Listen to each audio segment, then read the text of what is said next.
Hello, and welcome to Lost Love Chronicles. This is a platform where we share stories of love, loss, and the twists and turns that life can bring. Please subscribe to support us and stay tuned for more captivating chronicles. I'm a 43-year-old man, and my wife is 40. We've been married for 16 years, and we have 2 children, a 14-year-old daughter and a 9-year-old son. Our journey together started off rocky, but we managed to overcome those tough years and come out stronger. We married young, and looking back, I wonder if we were a bit too idealistic, believing we could conquer any obstacle in our path. Our careers have been successful. My wife is a manager at a major advertising company, a role she's held for 3 years, while I've been in engineering for 7 years.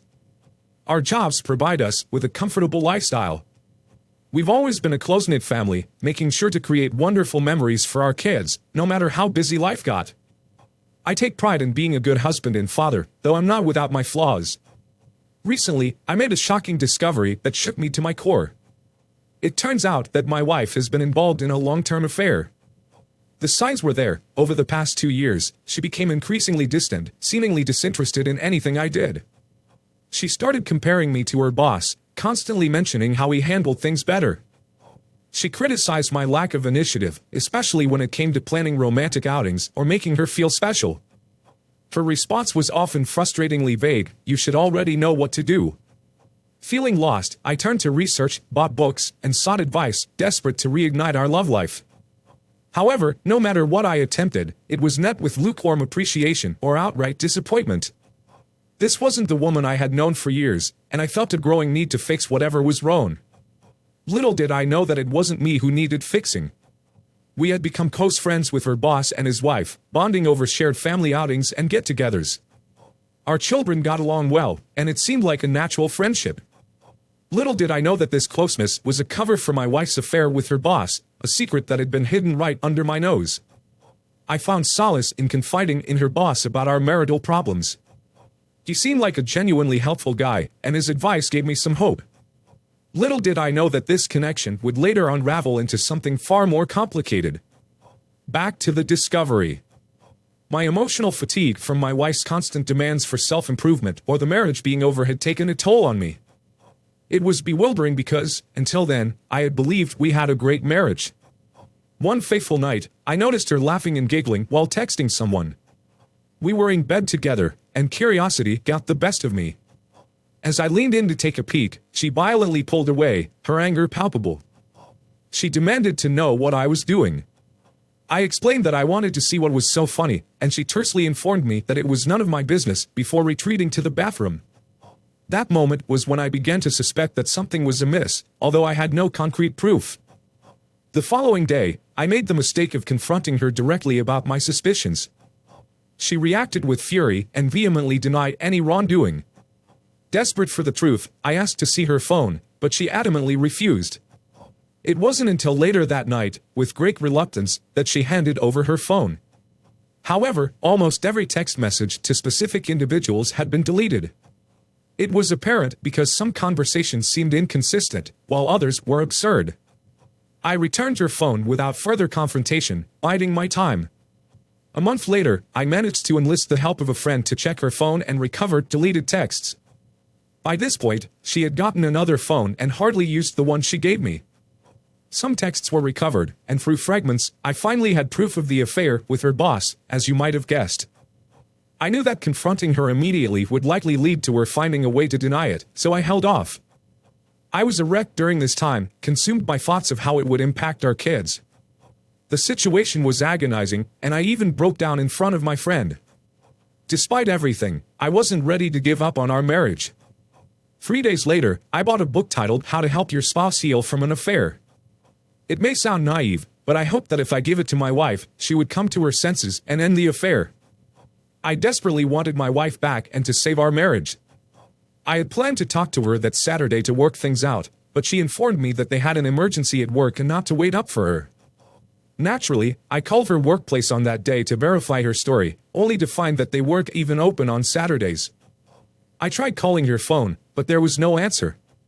She finally came home at 2 in the morning on Sunday, immediately taking a shower before climbing into bed. I couldn't contain my frustration and asked her why she was so late. She dodged the question, reminding me that she had already told me not to wait for her. I had had enough. I didn't give her the book I had bought, and I was suffering, but she seemed indifferent to my pain. In my desperation for some stability and answers, I reached out to her boss's wife to see if she knew anything. I don't regret that decision to this day. She was just as shocked as I was when she found out. She wanted to confront her husband, but I cautioned her that he would likely lie and try to cover it up, much like my wife had done. We decided to meet at her house to discuss the situation, and I shared the little proof we had. She wanted more evidence, so we both agreed to gather more on our respective sides and compare notes. I started snooping on my wife more diligently, and she did the same with her husband. It was shockingly easy for her to find undeniable proof. Her husband was so arrogant that he hadn't even bothered to delete the texts on his phone between him and my wife. The bits of text I had found earlier finally made sense, and we had a complete picture of their 2-year affair. The boss's wife and I were furious.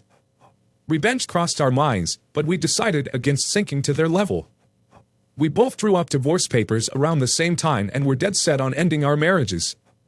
Our spouses were clueless about the fact that we knew about their affair, and we continued to play our parts. By the time we had all our legal affairs in order, they were at it again.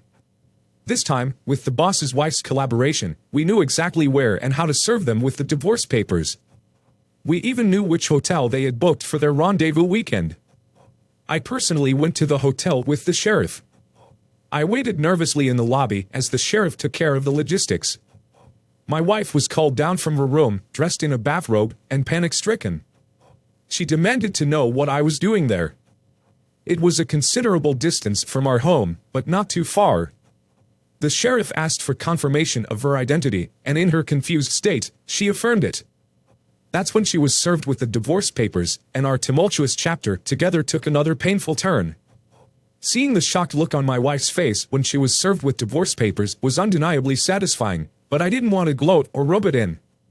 Instead, I decided to walk away, knowing that the job was done. However, she didn't let me leave so easily. She grabbed my arm, pulling me back, demanding to know what this all meant. I told her straightforwardly, "You had an affair, and I'm leaving you." It was as simple as that. Her reaction was explosive. She began screaming at me and gripping my arm even harder. The sheriff had to step in to tell her to release me, and eventually, she did, breaking down into tears and pleading that she could explain that I had it all wrong.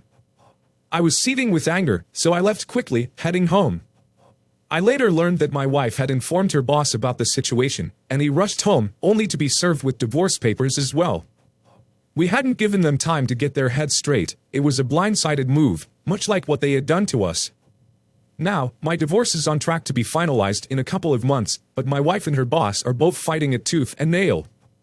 They claim they never intended to leave their spouses, that it was just a physical affair, and that other couples have had worse affairs and managed to salvage their marriages. They're hoping for a chance to 1F the situation. I've asked my wife what she expects the outcome to be, and she says she's going with the flow, that her actions were completely out of character and that she's not that person anymore. But I'm not so sure. She called me bitter and resentful, unable to look past the negativity. She did apologize for it later, but I can't help but think that's how she truly feels. I still maintain contact with the boss's wife, and my wife absolutely despises it. She believes I might have revenge on my mind or that the boss's wife is influencing my decisions. She's repeatedly asked me to initiate no contact with her, just as she did with her boss. I've told her I think she's crazy. We haven't done anything wrong, so why should I respect her opinions now? Honestly, I think I'm done. I've lost respect for her, and she refuses to let go, actively trying to engage with me about her thoughts and processes regarding the affair. To me, they all sound like excuses, so I don't entertain her attempts anymore. I've been grappling with my wife's request for therapy, but I've read stories where therapists have seemingly blamed the victim, and it made me reluctant. I thought, how no? She also suggested reading infidelity books together, and I couldn't see the point if we're headed for divorce anyway. She's expressed a desire to be intimate, but I told her it felt like manipulation, and I wasn't going to be swayed by it. She insisted it wasn't manipulation, she just wanted to show me how much she loved me. I corrected her and said, loved me, emphasizing the past tense. People around me, including my mom, are frustrated with my stance. They argue that people make mistakes and that my wife realizes her love for me through her mistakes. They believe I shouldn't shut the door on reconciliation too quickly. But I've been firm in my response, telling them I won't be anyone's fallback plan. I'm caught in a web of conflicting emotions. There's still love there, but it's tangled up with anger and hurt. I can't help but wonder if I'm being unnecessarily cruel to her. She's making a genuine effort to make amends, but I find it hard to care anymore. The question that haunts me is whether I should reconsider the divorce. People are warning me that I might be moving too quickly and that I'll regret it. I'm stuck in a sea of uncertainty, not knowing what's real and what's not. I want to clarify that my wife and I are in a somewhat stable place right now, but it's crucial to understand that this doesn't mean we're reconciling. I'm still determined to go through with the divorce. My wife, on the other hand, is begging for another chance and is going to great lengths to earn it. However, I can't easily forgive a 2-year affair, it's just too much to move past. We've attended a few therapy sessions together, not because I want to save the marriage deep down, but because I still care for her. One of those sessions was particularly helpful. It made me realize that my wife is genuinely remorseful. She hasn't handled the aftermath of her affair perfectly, but she's been making a considerable effort. The second therapy session, though, was a disaster. My wife got upset with me for continuously contacting the boss's wife, who we'll call Robin. She was afraid I might seek revenge. It was one of the angriest moments throughout this ordeal, and we argued extensively afterward because I refused to comply with her request to cut off contact with Robin. We resolved it when I promised there would be no revenge affair. While I don't owe her anything, she's still my wife until the divorce is finalized, and I want to uphold my commitments. I continued attending a few more therapy sessions with her, not because I'm secretly hoping to salvage the marriage, but because I want to see her progress myself and, if necessary, participate in the process. It's worth noting that the therapist we've been seeing is an individual and marriage therapist. Despite our divorce proceedings, Robin is also leaving her husband, who we'll call S-Head. He's resisting the divorce just as fiercely as my wife, and we do confide in each other on those difficult days. However, I want to emphasize that there's no affair happening between us, we're just on friendly terms. Robin is a strong and independent woman who doesn't tolerate any nonsense. My kids are doing okay, they understand that our divorce doesn't mean we love them any less. While they don't want the divorce, they comprehend why it's necessary for us, and we've discussed it with them in an age-appropriate manner. My wife no longer works at the advertisement company where the affair took place, she resigned shortly after I served her with divorce papers. According to her, she's had no contact with S-Head and reached out to online forums for advice on saving the marriage. I've spent some time reading stories here, and initially, I couldn't fathom why people stayed with adulterers. However, seeing my wife's efforts to become a better person, I understand the temptation. She's not a monster, she's just flawed and made terrible choices from which she's learning to grow. My wife has offered me everything under the sun for a second chance, even proposing a postnuptial agreement. Strangely, I wasn't entirely opposed to it, but it would be a long road for me to even consider it as a possibility. She seems genuinely willing, but I'm not convinced it would benefit either of us in the end. A significant part of me wants this divorce as a fleeting sense of justice, it's the only justice I can achieve without stooping to the level of an adulterer. Lastly, my mom and I have reconciled after I revealed more details about my wife's affair. Now she's absolutely furious with my wife, having learned the full extent of what transpired. My wife's fear of a revenge affair has become a significant source of tension between us. It's clear that she's deeply insecure, especially when she compares herself to Robin, who is younger, successful, and attractive. This insecurity leads her to worry that I might seek revenge by cheating on her, a notion that I find both infuriating and hypocritical. It's baffling to me that she can lecture me about the two wrongs don't make a right principle when she herself had an affair. While she's not entirely wrong in her concern, I have no intention of following through with such revenge. Her paranoia about it only adds to the frustration. Whenever I plan to visit Robin, my wife's emotions go haywire. She oscillates between extreme sadness and extreme clinginess. It's become a pattern where she throws herself at me, likely to ensure that I won't cheat on her in return. I've rejected her advances each time, which only seems to exacerbate the situation. It's bewildering how cheaters can be so selfish, only focused on their own pain while the betrayed have to navigate the wreckage left behind. Despite our impending divorce, our kids still maintain their friendships. I make sure never to visit Robin without our kids, but my wife continues to think that I'm capable of being as heartless as she was and taking any opportunity to engage with Robin romantically. It's honestly laughable. As for S-Head, he's living the consequences of his actions, begging Robin to take him back from the holiday home. I can't deny that seeing him suffer brings me some satisfaction. He hasn't tried to threaten me, likely aware of the leverage I have over him because of my continued contact with his wife. He's allowed to visit his kids whenever he wants, but he intentionally schedules those visits when he knows I won't be around. Currently, my wife has become extremely apologetic and has been showering me with affection. However, I've been brushing off her attempts at reconciliation because I'm not in a good place emotionally. We have a therapy session scheduled today, and I'm contemplating unloading all the pain and hurt I've had to endure due to our actions. The rage inside me is becoming overwhelming, and I'm not sure how much longer I can contain it. I've come to a profound realization about my marriage and my worth as a person. For years, I felt like I had wasted precious time on a woman who seemed to devalue me. Despite the wonderful kids and cherished memories we created together, I now understand that I deserve better. My wife's betrayal and the way she treated me when she found someone else's attention were hurtful and demeaning. She invested her energy elsewhere, and it took me a long time to accept that I deserve more than that. Now, she's desperately trying to keep me in her life. She's putting effort into us, something she didn't do before. She's become adventurous in bed, something we lacked previously. I'm realizing how much I missed out on. I'm also aware of the explicit nature of her texts with the other man, and it pains me to think about the extent of their intimacy. She's giving me space, being supportive, and respecting my boundaries. She treats me like a king now, something I wished she had done before, but I had to remove her from the pedestal she was on. She's transparent and brutally honest, even when it's difficult for her or could upset me. I can see the shame and regret in her face daily. It's hard for me to accept that I still feel the need to reject her despite her efforts. I sometimes hate myself for it, but it feels necessary. People have told me that she's remorseful, and many relationships survive long-term affairs and even come out stronger. They've urged me to consider a future together and see the positive aspects of her change. But my answer remains the same: I will not accept disrespect. While I may have been willing to consider reconciliation in the early stages, I've since awakened to the reality that it's not the right path for me. I'm going to enjoy this Christmas with my entire family, and then I'll move on from my wife. I decided to stop listening to the excuses I created in my head to rationalize staying in a relationship that no longer serves me. I'm moving forward and letting go entirely of the idea of being with her. We will not be dating again or given another chance. We're over for good.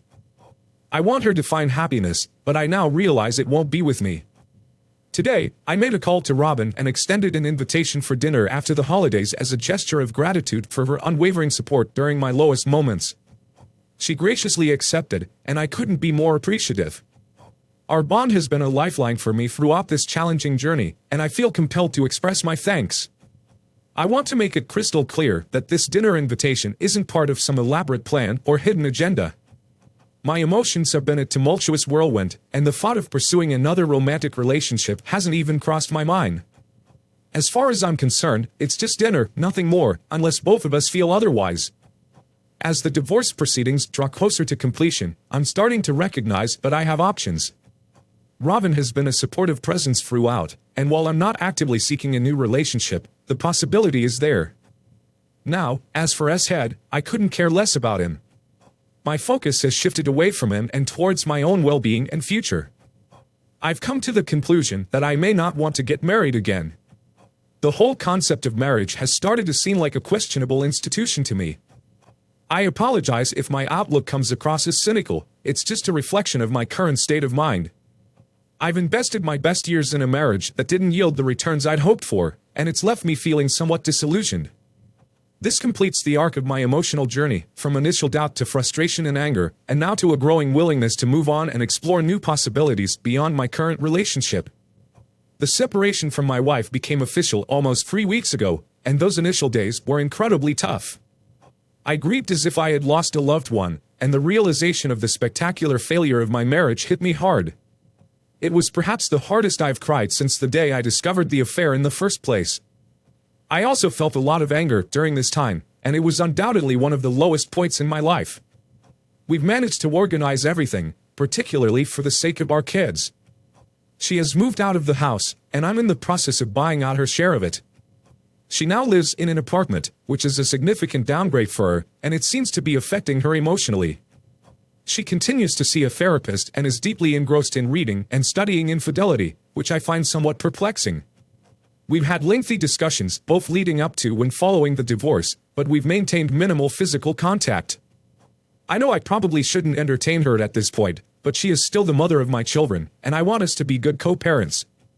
However, she continues to express a desire to reconcile, and I'm reluctant to put myself back into that situation. My focus is on moving forward, not returning to what once was. This past weekend, I accompanied Robin to dinner, with no particular agenda other than enjoying each other's company and having a chat. We discussed a wide range of topics, and things took a flirty turn between us. I was initially hesitant about the rapidly changing mood, but I must admit the night ended passionately. It was, quite possibly, the most mind-blowing intimacy I've ever experienced. Robin is incredibly giving, and she surpassed my ex by miles.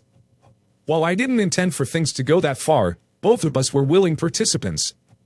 I learned a few new tricks in the process, and it was the first time I had someone so enthusiastic about pleasing me rather than the other way around.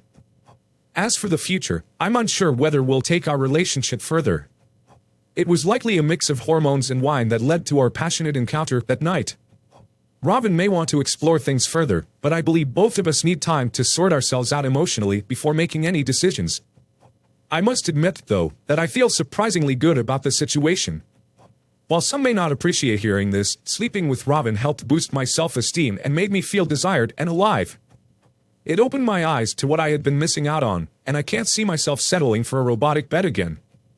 What was even more satisfying was the knowledge that I wasn't cheating and hadn't compromised my morals. All things considered, I'm proud of how I've handled this entire ordeal. I wasn't perfect, but I did my best given the circumstances. I may have lost a substantial amount of money, but in many ways, I consider myself fortunate compared to other betrayed husbands. I'm still in counseling, and my relationship with Robin is going strong. She managed to settle her case with S-Head, displaying maturity in handling child custody and financial matters. We've had some friction between the children, and we're addressing it through therapy to help them adjust to the changes. Their well-being is our top priority, even though not everyone is on board with how we're handling things.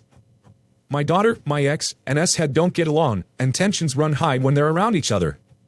My ex still hopes for a second chance and seems frustrated that Robin is in the picture, clouding my judgment. It's baffling how my ex's behavior changed after I moved on, and I'm genuinely concerned about her actions. She tried something at a 4th of July party, and while I shut it down, it wasn't firm enough. I didn't anticipate that my ex would be so persistent, and it's becoming increasingly clear that she wants to come back into my life. Robin is getting tired of dealing with my ex's antics as well. It's worth mentioning that my ex harbors a deep-seated hatred for Robin. I treated my ex better than anyone else in my life, but she treated me poorly. It's puzzling how she's now trying to grab my attention after I moved on. I'm not sure if I should be angry about it, but at least I can say that I found happiness and closure. There are still a few loose ends to tie up, like getting my daughter on board with my new relationship, but overall, I'm free from my ex and content in my relationship with Robin. As for my ex and S-Head, it's somewhat amusing that they're blaming each other when they should be looking in the mirror, as they were the ones who chose to cheat and carry this weight. In closing, this journey has been filled with unexpected twists and turns, heartache, and newfound hope. I've learned that life can be incredibly complex, and people's actions often defy logic. Through it all, I've chosen to prioritize my own well-being and happiness, and I'm beginning to see the light at the end of the tunnel.